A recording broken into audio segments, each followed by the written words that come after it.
भातसा नदीतून उचलण्यात येणाऱ्या पाण्याची दररोज मोठ्या प्रमाणात चोरी होत आहे। पिसे ते टेमघर या दरम्यान ही पाणी चोरी होत असून या संदर्भात पत्रव्यवहार करूनही मोठ्या प्रमाणात मलिदा मिळत असल्याने अधिकारी कारवाई करीत नाही असा आरोप करून येत्या आठवड्याभरात संबंधित अधिकारी आणि पाणी चोरणाऱ्यांवर गुन्हा दाखल करून ही पाणी चोरी थांबवावी, अन्यथा सदर ठिकाणी जाऊन पाणी चोरीसाठी लावण्यात आलेले टॅप उखडून लावू असा इशारा राष्ट्रवादी काँग्रेस शरदचंद्र पवार पक्षाचे जिल्हा अध्यक्ष मनोज प्रधान यांनी पत्रकार परिषदेत दिलाय।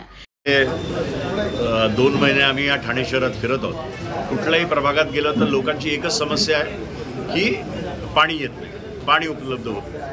मग म्हटलं एक आपण समिती गठीत करू आणि कामाला लागू आणि बघूया की काय ॲक्च्युअली होतंय। त्याचा निकष इतक्या दिवसानंतर हा लागला की पाण्याची चोरी होते। आम्ही आयुक्तांना 1 ऑक्टोबरला पत्र लिहिलं होतं, पाणी चोरी कशी होते, कुठे होते, किती प्रमाणात होते, त्याच्या विथ लोकेशन आणि कुठले अधिकारी इन्व्हॉल्ड आहेत नावासकट दिलं। 1 तारीख ते 30 तारीख आम्ही थांबलो। 30 ऑक्टोबरला आम्ही एक स्मरणपत्र दिलं।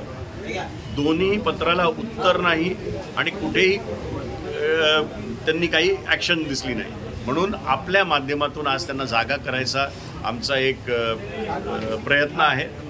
पाणी चोरी रोजची किमान 60 MLD पाणी होते, म्हणजे 1800 MLD पर मंथ आणि 21,600 MLD पर इयर पाणी चोरी होते। ही जर चोरी आपण थांबवू शकू तर दिवा असो, कळवा असो, मुंब्रा असो किंवा गुडबंदर रोड असो, कुठल्या तरी एक प्रभागाची तरी टँकर मुक्त एक प्रभाग होऊ शकतो।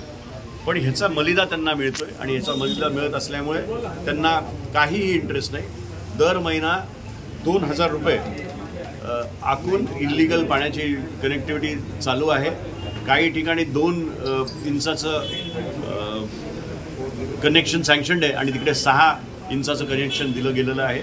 आम्ही कुठलीही गोष्ट हवेत बोलत नाही, विथ फोटो विथ लोकेशन आम्ही सगळं सांगत आहोत। आता बघूया आयुक्त काय करतात। याच्या पुढची आमची ॲक्शन अशी राहील की आम्ही 3-4 जास्तीत जास्त 5 दिवस थांबू। जर आयुक्तांनी काही कारवाई केली नाही अधिकाऱ्यांवर आणि या इल्लीगल कनेक्शन्सवर तर राष्ट्रवादीचे कार्यकर्ते जागेवर जाऊन इल्लीगल कनेक्शन तोडतील।